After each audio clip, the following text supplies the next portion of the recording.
My name is Nolan Hack. I am a black revolutionary from Los Angeles, California. I'm Tanja Burkhard. I'm a biracial black woman from Germany living in Pittsburgh. My name is Walelu Goodman, and I am an Indigenous woman activist living in Boston. Cool. Is somebody's TV on? Here's like a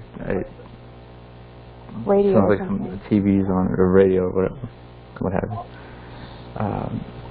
My connection has a bit of a buzzing for some reason. I'm not sure why. Well, as always, we can blame the Federal Bureau of Investigation, or as I like to call them, Fuckboys International. Sounds like, yeah, that's appropriate. Okay, so the subject tonight is the white savior complex. I grew up as a follower and believer in white Christianity, so I was following a fake person who never existed, white Jesus, and I think that concept right there of white Jesus is possibly the beginning, or at least has a big part of creating this white savior complex. Is whenever we're in trouble, let's look to a white person to save us. I had a conversation with somebody today on Twitter about Marlon Brando, who was a rapist, and they were just lauding him with praise about the whole Oscar thing he did. Coming up for Native people, yet even within that, I never heard anything pro-Native that he did after that, and I know he was connected to the Black Panthers a little before that, but I haven't heard much of, or read much about, or seen much about Brando being this big, amazing person. But this is what the white savior complex is so much. So, anybody's first thoughts on that very subject?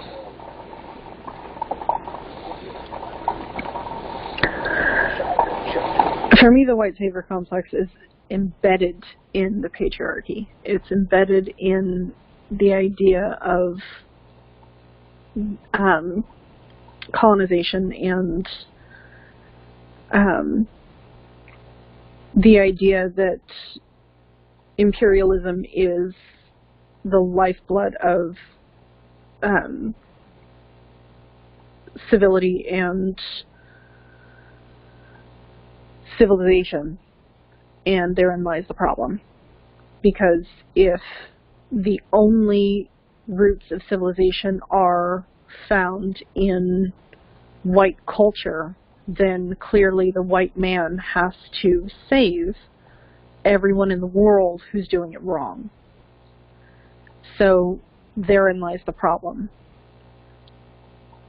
I completely agree, and it's also now kind of retroactively used as a way to justify colonization or to redeem it in some way, so as to say, for example, colonizers brought order and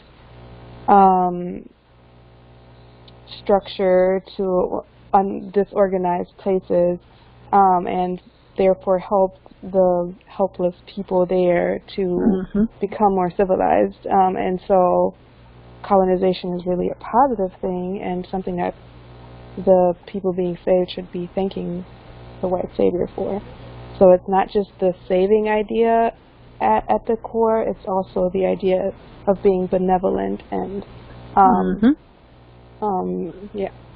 expecting gratitude even, which is a big mind screw. It really is. Civilized us. They love using that term to argue for colonization. And I mean, you look at George Washington, George Custer, Winston Churchill. So civilized. The word civilized is always in the air. They love to use that as a justification. Yeah. And that's what they needed, was a justification. for their atrocious acts of genocide against indigenous peoples of whatever country they happen to be invading at the time, to spread their idea of what civilization is. Yes, even within this land, because you read about Washington and the French, quote-unquote, Indian War,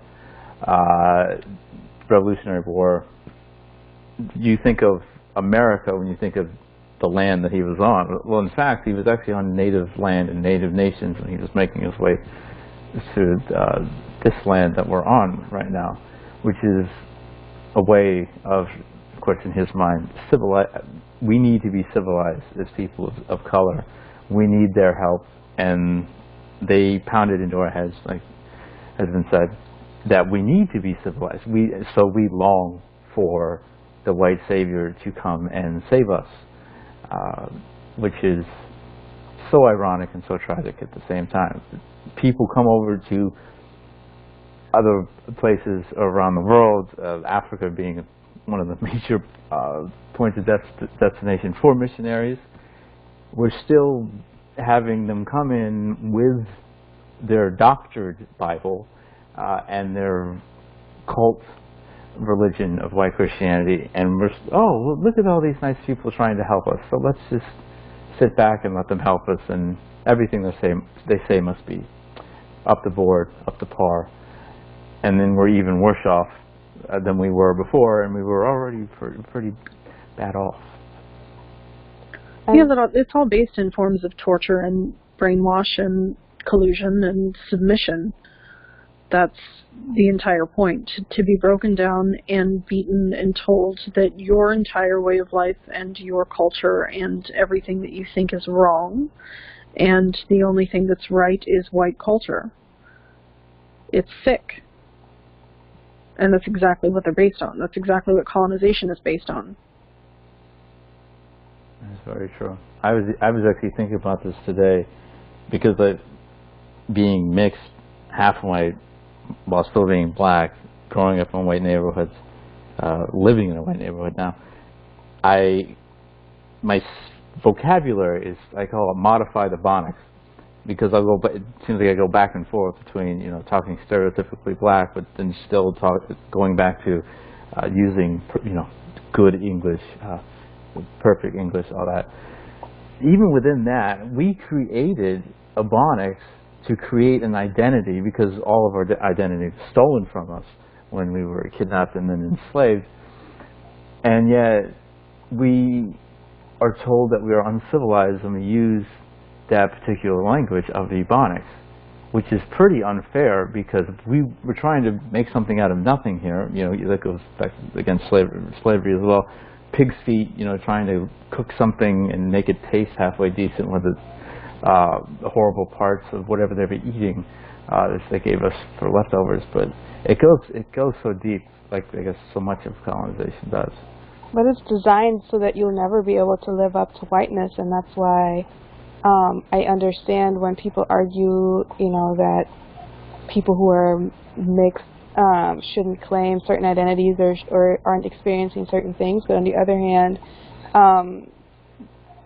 whiteness is operating in such a way that it doesn't matter what you do. If your English is perfect, standard, dominant English, if you were living in the middle class neighborhood, you're not ever living up to the white standard. So that's the case for places that are not even predominantly white. Even in the Caribbean, there are islands where people refer to their language as broken English, like in Jamaica.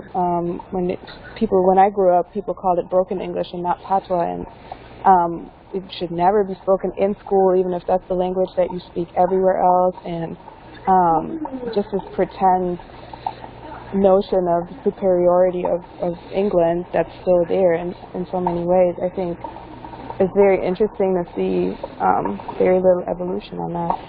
And yes, absolutely. And there's such power in language and the use of language to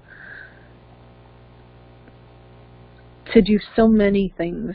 Language is used to supplant, it's used to suppress, it's used to creates this idea that there are some that are superior and there are others that are not, when in reality we're technically all on the same plane. We're all human beings. And yet language is used to create this divide. And it's used very insidiously, and it's used in the most creative ways to create these divides. Absolutely. But that's really what it comes down to. It comes down to a matter of the use of language. I got that you can use that phrase "civilized" again, you know, as a way that right. messes with our heads. I mean, I just remember looking back at my upbringing. I felt ashamed of the way I would speak sometimes, because I was told, one, by people around me and also the society at large, that is just uncouth of you to speak that way. And then even my own homeland of Africa, because the only things that are really shown in the media and the education that they give us is that it's this broken land of chaos. Of course, not explaining why it is that way in some parts. But like, hey, that's not the way to go. We need to go through Western ideals, Western standards, or right. Whiteness. Yeah, that context and connotation. For me, I have a visceral reaction to the word savage, because it's been used to characterize my people since whiteness invaded this country. When in reality, the white people were the savages. So it's that flip in characterization and that projection of character attributes on other people on the other side that is so interesting and creates chaos and creates these visceral reactions in generations so much further down the line. And it's amazing the repercussions that it ends up having. To this day, I can't hear someone use the term savage and not have a visceral reaction. Mm-hmm. Yeah. There's always a few terms on both sides of the table for the two of us that it stings. It cuts like a knife. The obvious one for Black folks being the N-word. And it doesn't matter if it's with an A or an ER. If I hear a non-black person say it, it's like nails on a chalkboard. So I definitely know where you're coming from with that, and that those words that they try to tattoo on our forehead, just another form of, yeah, we're not as good as they are. We need to live up to their standards. And it's amazing to me that, you know, we've been in this mess for so long, even within this country now, of almost 242 years of this double genocide has not stopped to this day, and we're still looking for a structure of whiteness and Western culture to save us.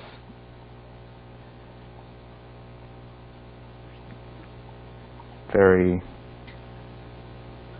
interesting / sad. I think. Well, and I think that comes back to programming. Yeah. We've been programmed to look for that. White people came here to fix things. White people came here to make it all better. It's a shame they haven't actually accomplished that. As if the problem didn't exist to fix that they're pretending. No, they've created it all. Yeah. They've created all the problems they came here to, quote, fix. Even recently, Iraq. No, we went there to liberate them. Really? Yeah. They went there to liberate oil, is what they did. Yes, they did. They were worse off now than they were before. You could certainly argue with ISIS crawling up and down that region, which is another creation of the United States. But Captain America, Superman, Batman, Spider-Man. I said this today, that for every Black Panther, there are 100 white superheroes. Oh, yes, of course. Because the savior is always white. Mm-hmm. And usually a white man. There's either a person of color, a people of color, or a white woman to save from the mess that they put them in the first place. Because the patriarchy, like you said, that was created by white men in the first place, yet you're trying to save a woman from something that you've created. Mm-hmm. I think much about this too in terms of education, because being in teacher education, and that's what my PhD is in, and having taught pre-service teachers and seeing that at least where I was, the teaching population was 98% white and over 80% female. I think that those narratives also play into the motivation why a lot of folks want to go into teaching, and then how they teach students of color, and then what kinds of narratives they teach, especially in like the social sciences, but also just what kinds of things they want to include in their curricula. So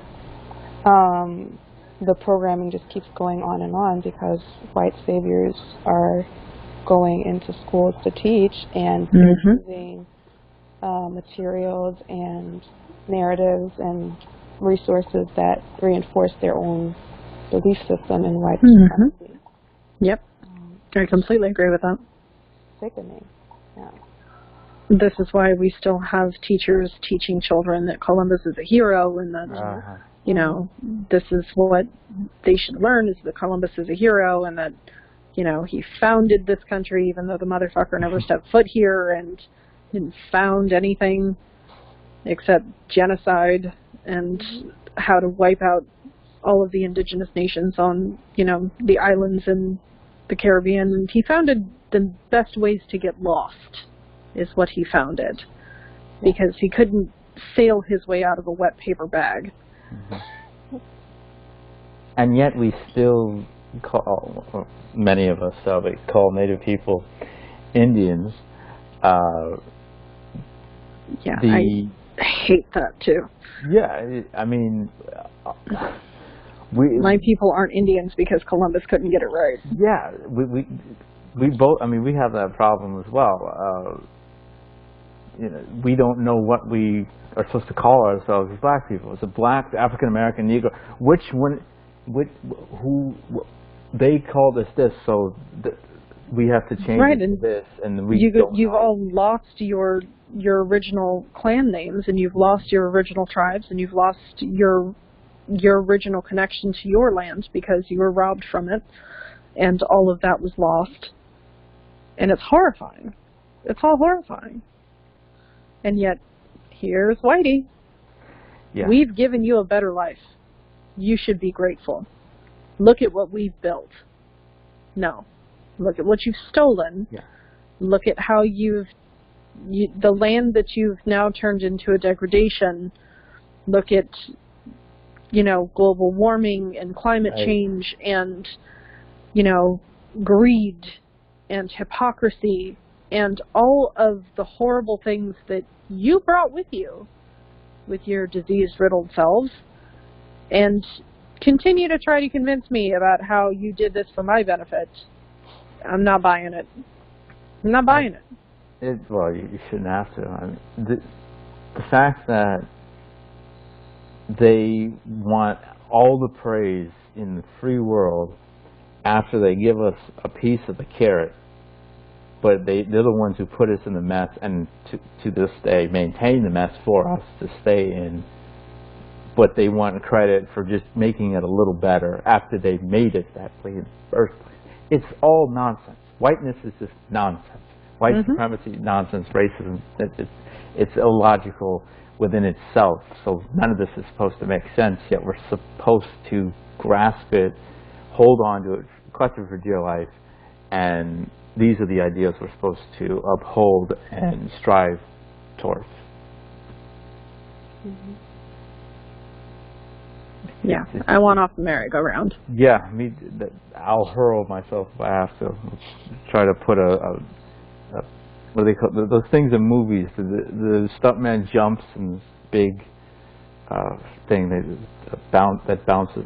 I don't know what those things are called, but get a soft landing area so you can jump off the merry-go-round, be able to navigate, and that's botched joke is actually a needed thing for us, because when you look at trying to get away from this colonized thinking, trying to pick up the pieces once you figure this out and then try to create a reality where you're free, it's very difficult to figure out.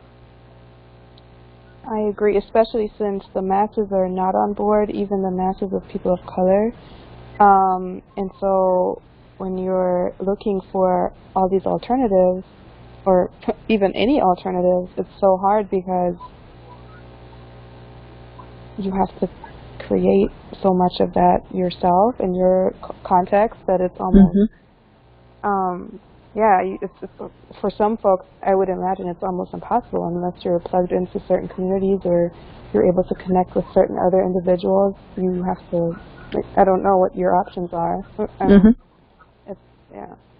Well, many of us, the options that we think should be used, at least in terms of political ideology, most of the time, even within the revolutionary circles, it's a political ideology that was created by a white person, even sometimes a racist white person or racist white people.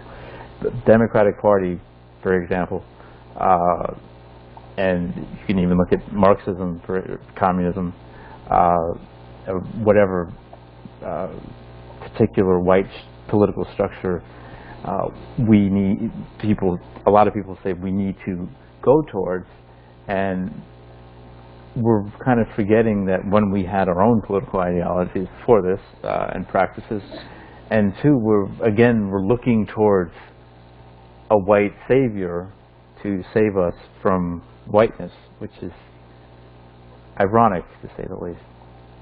Well, it's moronic is what it is. It can't happen. You can't expect a white savior to save you from whiteness. That's ridiculous and stupid, and it's a complete oxymoron. I was trying to just be nice, to be a little neutral on that, but I can't argue with anything you just said. Yeah, it's stupid. You can't have a white savior save you from whiteness. It's completely moronic. Yeah, you can't defend the master's house with his tools. Exactly. You have to break away from the system entirely. You have to break away from the system totally, and that means the system of patriarchy. That means the current system of government. That means this constant, omnipresent system of whiteness. You have to break away from all of it, and it's coming to an end. You can tell it's coming to an end. It's in its dying death gasps, which is why we're seeing the resurgence of, white men and throwing their tantrums and throwing their racism and their hatred out there for all to see, because they know they're at the end of their rope. They know they're at the end of their time, and they hate it because they know it, because they're finally coming to a point where they aren't, for the first time in fucking history, going to be the first. And they don't like it at all, because this means that everybody else gets to be first, and they don't like that. They've never had to do that. They've never had to share. They've never had to not be the first ones in power and not had to share the power, and they're freaking out because they're all tiny little men. Oh, yeah. They have to learn how to share, and they don't like it. They're tiny little men. They have fragile, fragile egos, and they don't know how to get past that. Even arguably the most brilliant scientific accomplishment of all time, the moon landing, was America got into it just to beat the Russians. That was the main reason.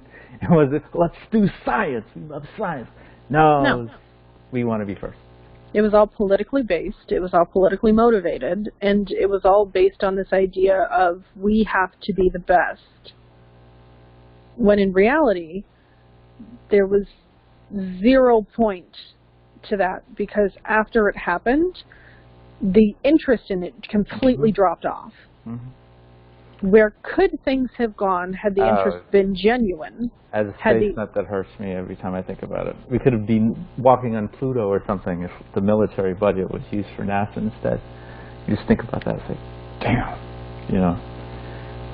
Of course, then they may have used it to colonize the entire solar system, so who knows? Yeah, that comes with its own issues.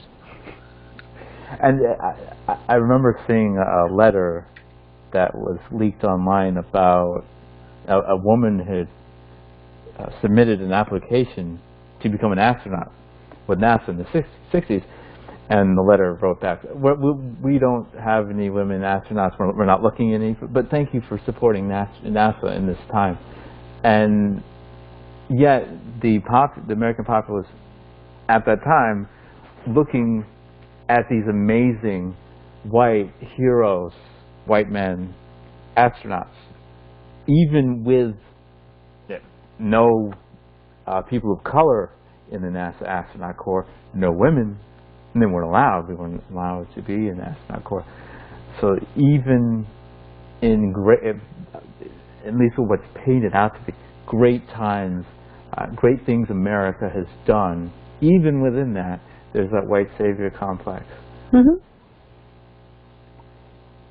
Because it's inherent in everything, because, again, it's rooted in the patriarchy, it's rooted in colonization, it's rooted in imperialism, it's rooted in the thought that white men do everything better, so that's why they're the ones that are talked about in history, that's why it's their historical accomplishments that everyone is taught, it's why their historical accomplishments are the only ones that, you know, anyone gives any credence to, and why they're the ones that get all of the paying jobs, and they're the ones that are, you know, everyone's Hollywood leading actor, because white savior.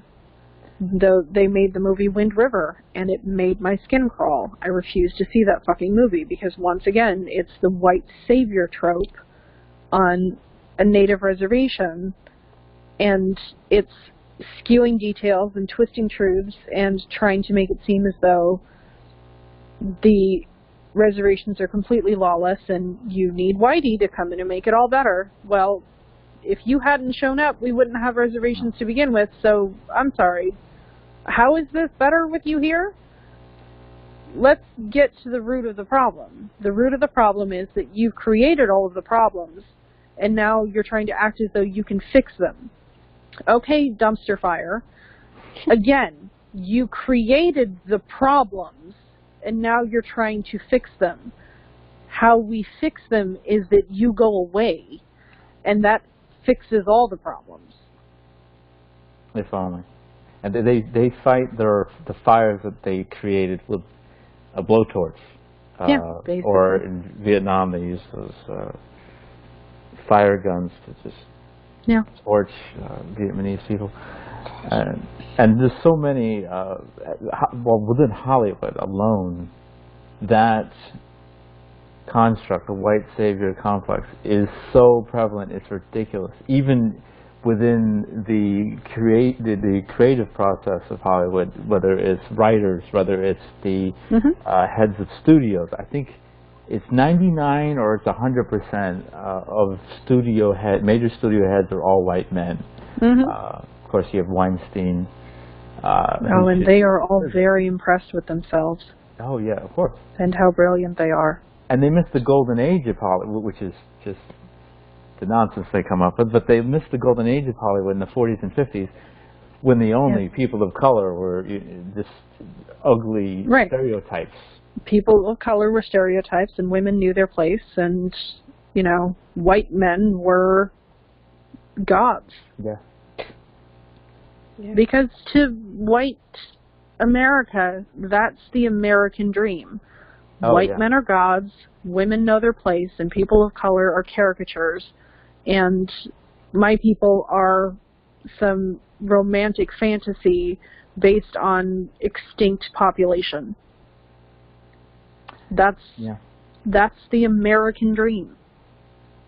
I was at the physical therapist in the waiting room, and they had Murder, She Wrote on. I never really watched that show when it was on, but I know of it. And the storyline was there was an alleged treasure in the neighborhood that they wanted. A lot of people were fighting to find, and Native people were involved in it back in the day, and they tried to put the argument, well, some Native people killed some of the white men, and some white men killed some of the Native people, so it's all good, you know, let's just hold hands, kumbaya. And the white men all over the place, and of course white women, Murder, She Wrote, you're trying to solve this mystery, and there was the main Native person on that episode was a cop. It was like, okay, I want to root for you, but you're a cop. So it's always this mind fuck of displacement. And so this is what it comes down to, and this is what pisses me off so bad about, you know, that white revisionism of history. Is white people want to get angry when the indigenous people of this country fought against their country being invaded by foreign people, fought to keep from being slaughtered by that foreign people, and fought to keep from having all of their land and resources taken by that foreign people. And yet white people want to get huffy because some white folks died. Are you fucking kidding me? The same thing is done in Africa right now. So the white people had their country invaded, which never seemed to happen because they were too busy doing all the fucking invading, they would expect to fight back and to fight against the people invading them. So that niggling double standard always gets under my skin and always pisses me off, because it's always about, well, you should have just let us take over, and you should have just done it quietly, and you should have just let us kill all of you so that you would be extinct, and that, you know, so we could continue romanticizing you and nobody, you know, could complain about it. No. And the fact that that's what you want is disgusting. And the fact that you don't like the fact that I'm pointing that out and that it's disgusting, I don't care. So apparently we're at an impasse. Yeah, well, and there's that both sides argument. We're arguing facts, and then you're arguing good versus evil, and you're saying both sides should be heard. What in the hell are you talking about? Both sides. There's two sides. Yeah, you invaded. Yeah. And we fought back, and you didn't like that. In fact, you invaded, and we kept you from dying. Yeah. And to thank us for keeping you from dying, you killed us. Fuck you. I don't really have a better response for you than that. Fuck you. And thankfully, Thanksgiving is a long way off from January. There's a good thing to I'll be doing the National Day of Mourning again. That was that was wonderful. I've participated in this, that day and that type of setting. I remember being on a radio show about that particular subject and a real Thanksgiving, and there were Native people. The studio was packed. It was beautiful, but the Native people telling stories about it, and there were also black folks in the room and on the shows. And this particular forum that we have here, it's so needed to be together and then learn from the other person's hardship that was created by white supremacy, whether Thanksgiving or, from a positive sense, Juneteenth, when we were no longer slaves on the plantation. But the white people, they continue to go to someone else's country, invade it, and say, you know, anything they do against us is wrong and it's against God. I mean, when the operation in Niger, and there's operations going on around the clock all around Africa, but particularly the operation in Niger went sour and people on both sides died. The only people America cared about were the American soldiers. I'm sitting here going, what about the brothers and sisters that you all killed? No, they don't care. That doesn't affect their bottom line. Oh, the bottom line, yes. And war is about profit. War has never been about anything other than profit. Land grabbing, continued control over land. This particular view of militarism that America has and its Western allies share, it's so toxic because it's so selfish and lacks any humanity. And yet you see many, both of our people going to enlist for the military, and most of the time there's a white person who's a general, and even General Colin Powell. Hey, I'll work for you, Mr. Bush, Master Bush, Mr. Bush. I can't tell the difference. So. No. It's all just sick. It's all sick, and it's based on greed, and it's based on hypocrisy, and it's based on that doctrine of the white myth. I mean, we've all seen it. It's just that sad fact that we're living in. It's that sad state of affairs that we're living in, and it's good that most of us are awake to see it, but the fact of the matter is that not everyone is. Well, and until everyone is awake enough to see it and awake enough to want to do something about it, it isn't going to change in the direction that we need it to change in. It needs to stop, like you said. That's the direction we need to go, and it needs to end. And a lot of white folks always come back when we start talking about Black Power, or even on the Native side of the table, like I don't know more Native sovereignty. Well, that's race. That's reverse racism.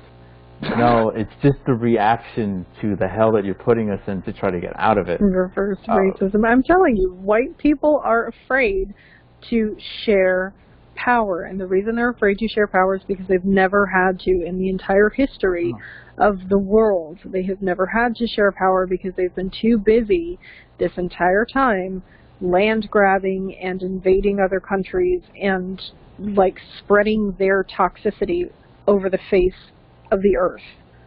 And now that it's come to a point where other people are done and are sick of white toxicity, and it's coming to an end because all eras do. Yep. They don't seem to understand that there's no such thing as an empire. There is no such thing as an everlasting empire. They don't exist. They're never going to exist. It's just not how that shit works. And this one's coming to an end. And white people are panicking because it's coming to an end. It's the end of the era of the white people. Good. Oh, I'm trying to imagine after that era, the smile on my face. Oh boy, what was that hymn, that black hymn, like, oh happy day. I'll leave the when Jesus walked part out of it, but I just hope it won't be a whole bunch of people of color acting like white people trying to oppress each other and others.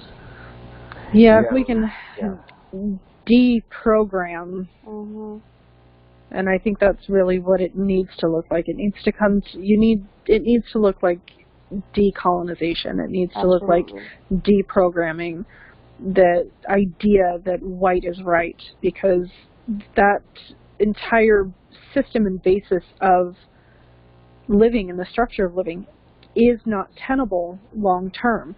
capitalism is not tenable long term. The entire structure is based on the fallacy that you can continue plumbing finite resources as though they are infinite.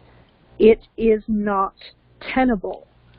And the fact that people are living and reacting and, you know, just deciding as though they are is fallacy. And it's a fallacy that's going to blow up in everyone's face. And it's an empire that's going to end, and it's going to end messily. Mm-hmm. Because there's no other way way for that to end. Capitalism has a shelf life. Period. We've seen this before from white people. Look at feudalism. That certainly had a shelf life, and that did not end in a pretty manner either. No. And socialism is the way to go. Well, yeah, I think even though you won't so much see our two people before white people, when we practice in many of our nations, our tribes, the actual ideals of socialism, we didn't call it socialism, but right, socialism, egalitarianism, I don't give a shit what label you want to place on it. The idea that when everyone is taken care of, there isn't a hierarchy that needs to be answered to. There isn't rampant crime because everyone has their needs met. If you meet everyone's needs, then there is no reason for crime. The reason for crime crops up when basic needs are not met, and people have to turn to crime to ensure that those needs become met.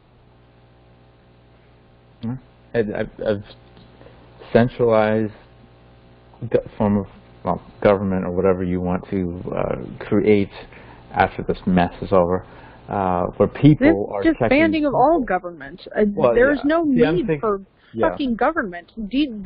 Government is the problem. Yeah, I'm thinking with the colonized brain there. Government, that's like socialism. That wasn't a word in either of our vocabularies, but we need to. I mean, I'm a broken record with this.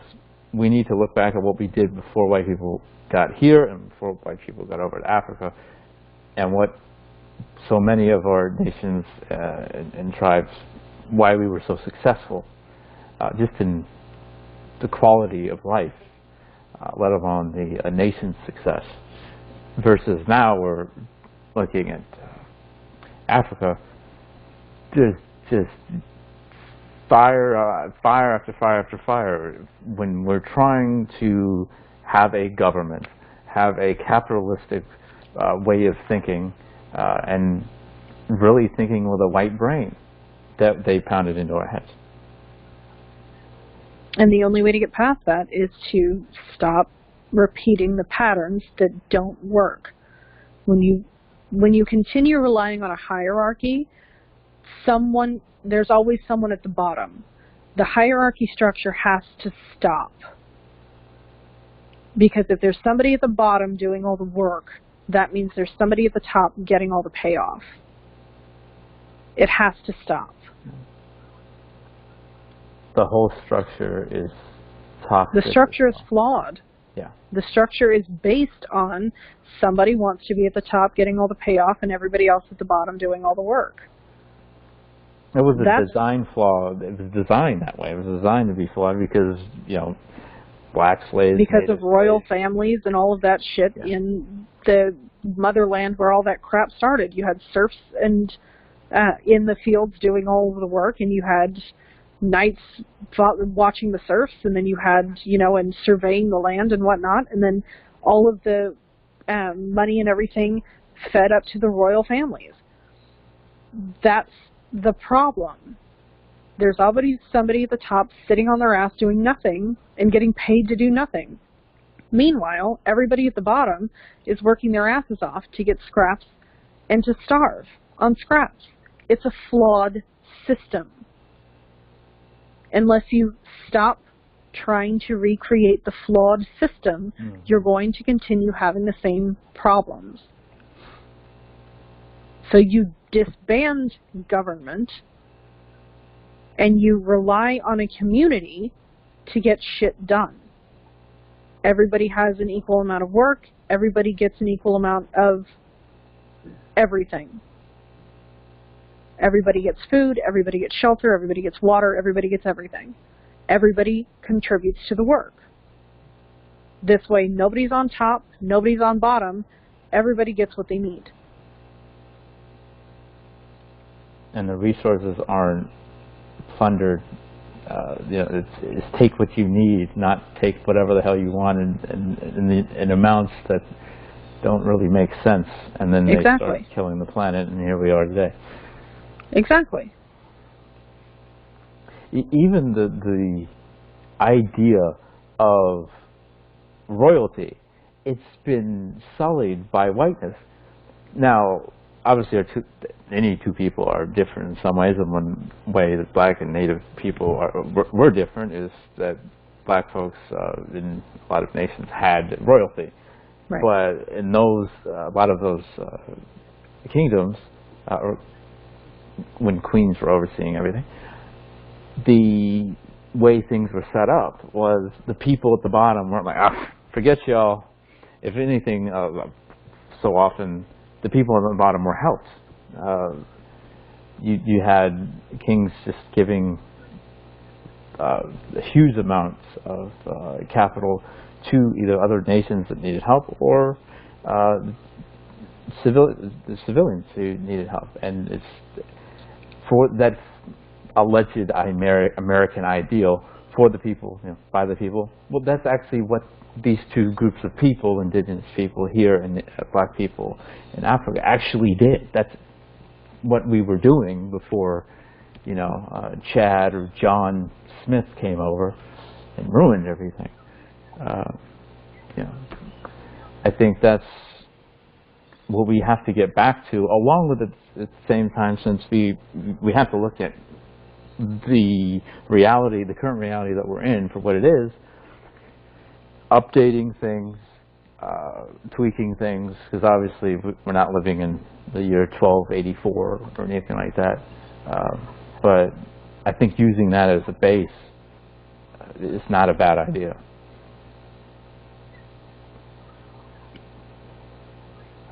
Yep, and the more we move away from the systems that don't work and move back to systems that did work before white bullshit, the more successful humanity can be on the whole. And we're allergic to all this stuff, whether it's their faiths, their political ideologies, their quote-unquote morality. None of this stuff is ours. None of this stuff we are agreed. None of this stuff agrees with us. It's like we keep eating food that makes us sick, expecting the food that keeps making us sick to make us better. So it's a whole. It's just it's a whole mess. It's a hot mess. And we have to get out of it. And even just, let's just speak logically. As we've said, expecting a system designed to kill and enslave you to save you from the mess you're in, that doesn't make any sense. So let's go to things that actually make sense. Not just for us, for other people of color, other afflicted people under the thumb of colonialism and white supremacy, transgender people, disabled people, women in general. So this has affected so many groups of people to this day. It's terrifying. And even white people, white people become collateral damage to white supremacy. It's tragic. They do like to poison things. Oh my goodness gracious. The two bloodiest wars ever happened within like a 20-year span of each other, World War I and World War II. Like they didn't learn anything. Let's do this again. It was fun. Well, those were just the bloodiest of the history they like to remember. You're right. Yes, yes. I should edit what I said in terms of the amount of countries affected all across the globe.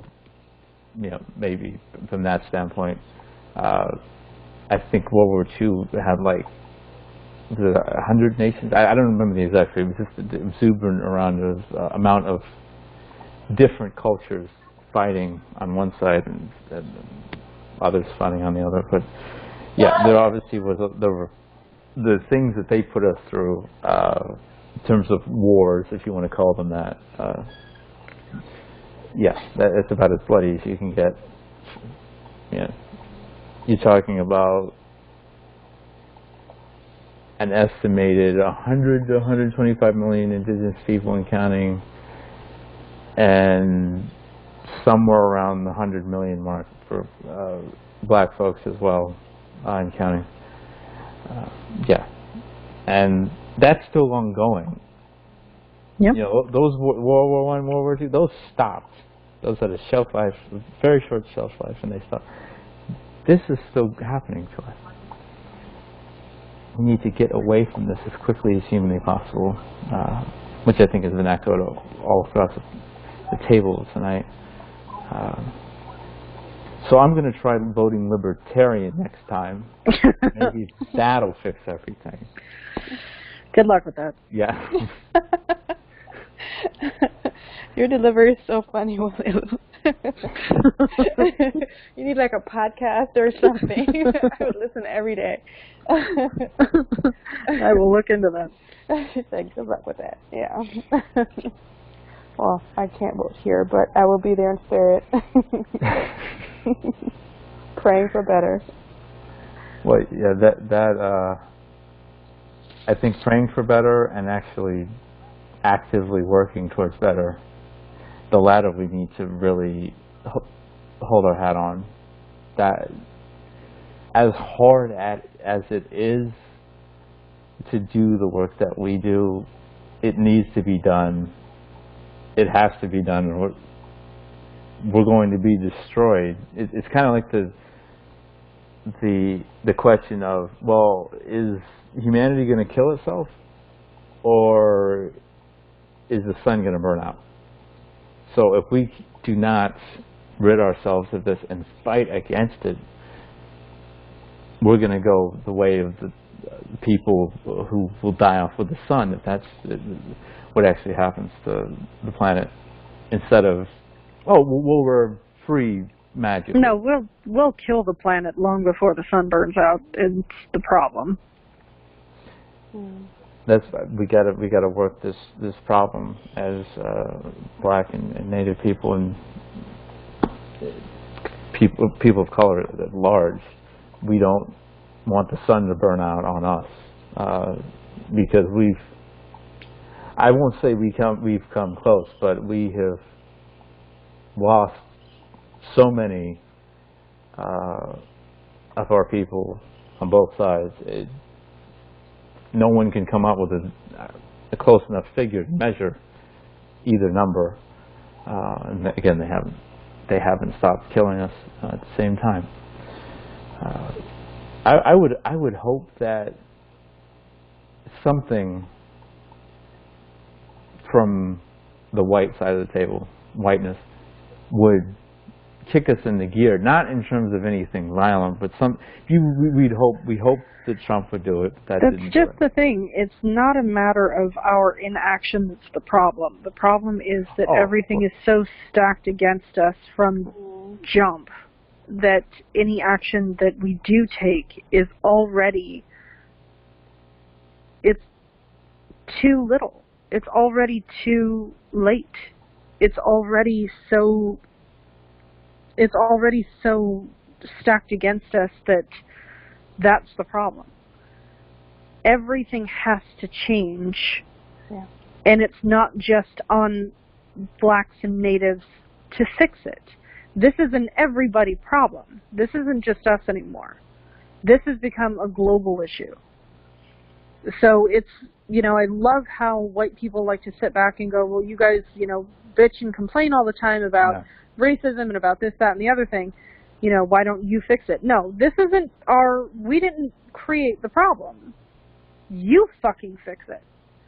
We didn't make the issue, so we'll stand up and we'll continue doing what we can, and we'll continue voicing the fact that there's a fucking problem, but we didn't create it, so we can't fix it.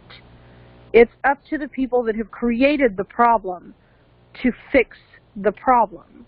And we can't keep vocalizing the narrative that we have to do more to fix this, because it's not actually within our power to fix it. We're not the ones holding any of the power. We have to keep vocalizing the fact that there is a problem and that we need a solution to that problem. Well, wouldn't the solution be burning down the house, not so much fixing it, but eradicating it? Yes, absolutely. Yeah. And anybody, the FBI listening, I don't mean actually burning down any governmental structures. Don't actually start torching people's houses. But the thing is that we need solidarity, not just on both of our sides, but we need solidarity on the whole to make this happen. Oh, indeed. So we need white people to pull their collective heads out of their asses and realize that they are the creators of the issues. And until they are willing to take accountability for their actions, to take accountability for their history, and to start doing something about that, this isn't going to change. Because we can't just turn everything around. We can be better to each other. We can create unity and solidarity together, and we should. We should absolutely strive for that. We should absolutely try to reverse the issues that they already tried to take from us when we were trying to get together back before, when white people figured out, well, fuck, if they do that, then we're really outnumbered. We need to create that bond between our two people because of our shared history and because of the things that are there.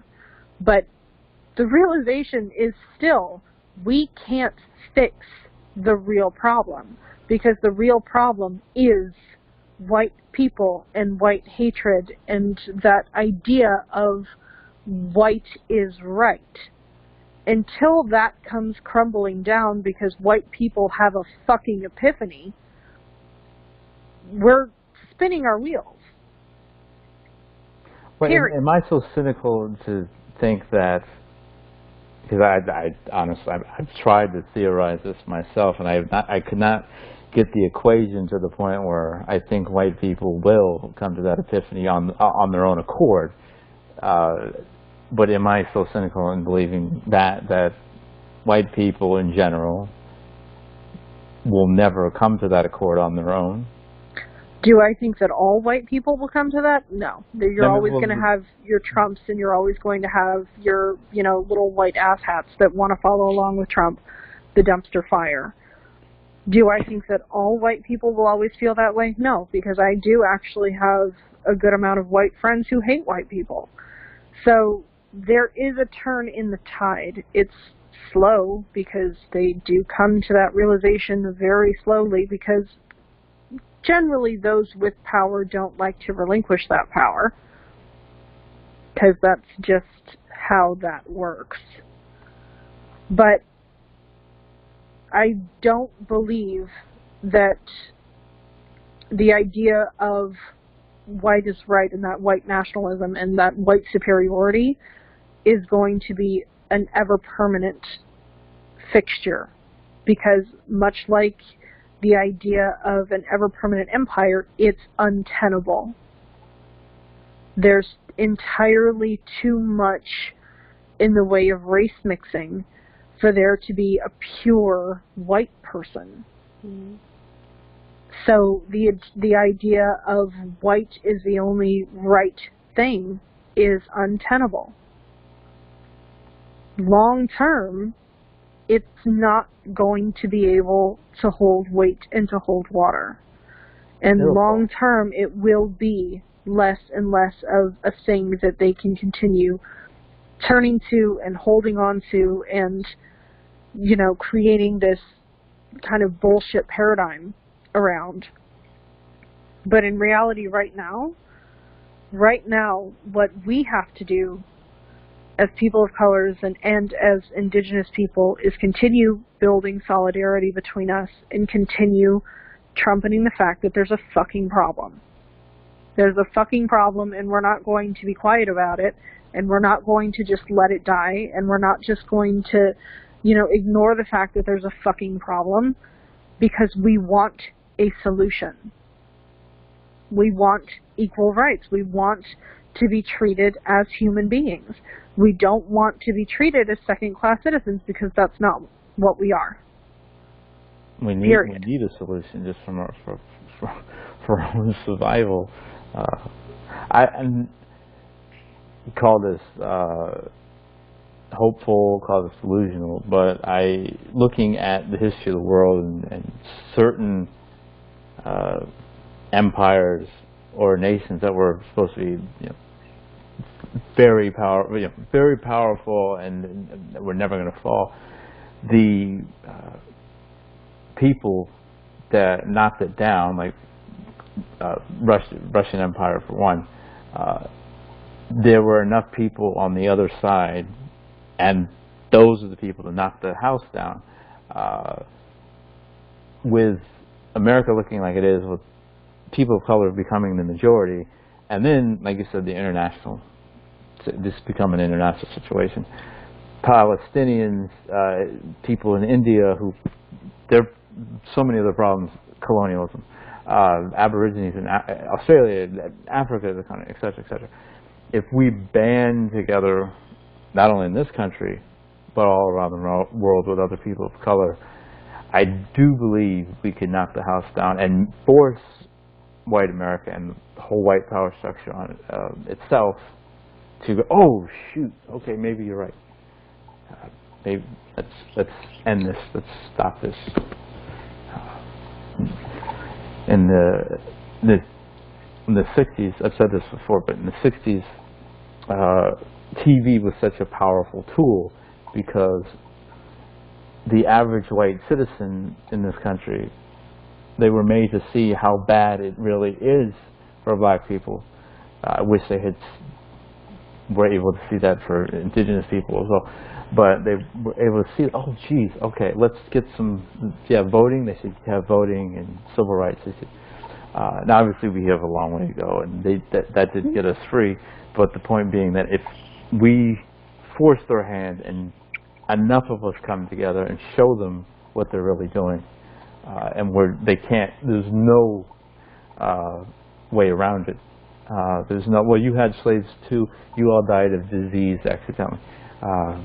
From a mass scale, nationally, internationally, just show them, hey, sorry, not sorry, this is what you've been doing, and you can keep killing us, or you can stop and let's actually build something of note for the betterment of humanity at large. But that's just right. But they have to take accountability for history. They have to take accountability for their actions. That's the only way to move forward in a positive direction.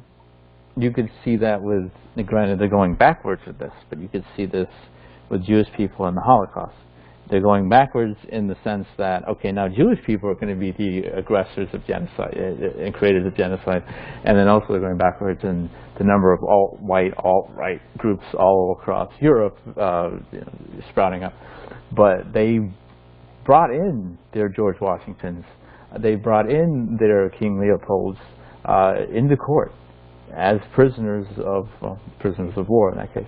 And they said, hey, are you going to be honest about what you did, or we're just going to tell everybody watching what you did? And there wasn't a point of, oh, wait, okay, this is the concentration camps, those are closed. We're going to try to make sure that never happens again.